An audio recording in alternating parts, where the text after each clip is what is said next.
তৃণমূল কংগ্রেসের second in command তথা diamond হারবারের সাংসদ অভিষেক বন্দ্যোপাধ্যায় ইতিমধ্যে দক্ষিণ দিনাজপুর থেকে মালদার নালাগোলায় রাধা গোবিন্দ মন্দিরে এসে এদিনকে পুজো দিলেন তিনি।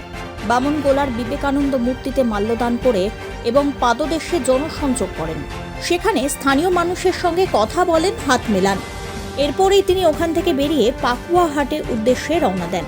পাকুয়াহাট থেকে বুলবুল চণ্ডীতে বিশেষ রোড শো করে সেখান থেকে মালদার উদ্দেশ্যে রওনা হবেন তিনি, এমনটাই খবর সামনে এসেছে। তবে এই দিন অভিষেকের সভা হচ্ছে না, সেই সমস্ত সভা বাতিল করা হয়েছে বলেই খবর।